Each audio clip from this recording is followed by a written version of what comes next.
Today I will be talking about the frequency of concussions in the National Football League. By the end of my speech, the audience will be better informed about why concussions are happening so often in sports. Concussions are an epidemic that may be preventable and better treated.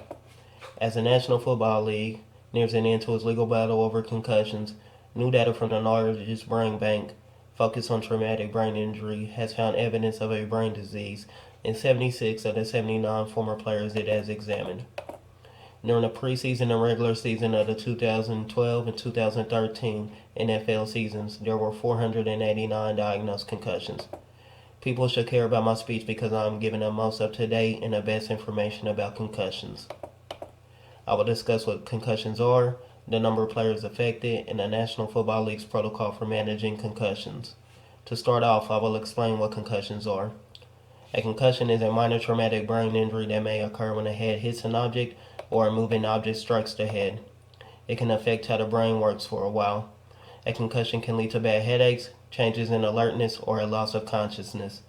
A concussion is a type of traumatic brain injury that is caused by a blow to the head or body, or fall, or another injury that jars or shakes the brain inside the skull. Although there might be bruises or cuts on the head or face, there may be no other visible signs of a brain injury. It is important to know after a concussion, the brain is more sensitive to damage, so while you are recovering, make sure you avoid activities that may injure you again. Next, I will talk about the number of players in the NFL affected by concussions. Through the first 13 weeks in the NFL season, a total of 96 concussions have been disclosed on team injury reports, down from 115 last season at the same point and 128 in 2012. Teams reported 123 concussions for the entire 2014 NFL season, a drop of nearly 20% from a year ago. Against this backdrop, the NFL's concussion crisis has largely fallen out of the headlines, despite continued uncertainty over whether the league's thousands of retirees and their beneficiaries will accept a proposed settlement in the class action concussion case brought by more than 4,500 former players. The retirees have until mid-October to decide. Last Friday, documents filed in federal court showed the NFL expects nearly a third of all retired players to develop some form of long-term cognitive problem, such as Alzheimer's disease or dementia, in their lifetime as a result of head injuries suffered on the field. The actual data also suggested that for some players, the risk was as much as 35 times greater than it is among the general population. Finally, I will talk about the NFL's protocol for managing concussions. What is the NFL's protocol for managing concussions? It starts long before a player sustains a concussive hit. It begins prior to training camp and continues after the player returns to the field. Every head injury is different and there is no definite timetable for each. However, this is a basic template for assessing and managing player concussions based on the latest recommendations from the NFL's Head, Neck, and Spine Committee. The process begins before the season with team doctors performing examinations to clinically assess functions such as memory, concentration, and balance that can be affected by a concussion. Although the doctors evaluate players regarding how many concussions they have had, experienced, and how long the player needed to recover, as well as medical factors that can affect concussion recovery.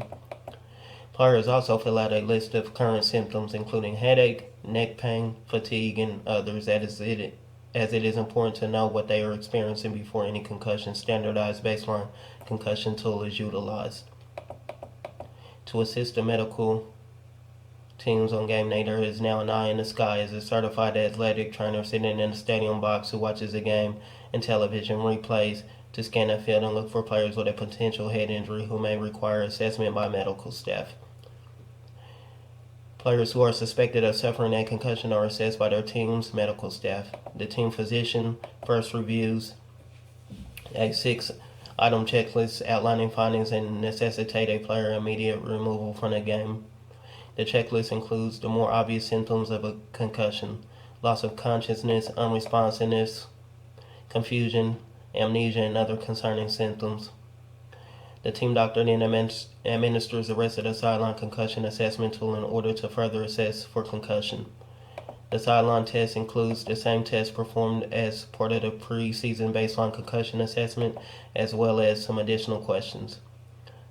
In conclusion, concussions are a serious health issue that can be very harmful but can be very minor with the correct treatment. In this speech, you have been informed about what concussions are, the number of players affected, and the National Football League's protocol for managing concussions. Anyone can become a victim of concussions, not only athletes, but we can decrease the probability of suffering a concussion by being more informed about concussions and how to prevent them.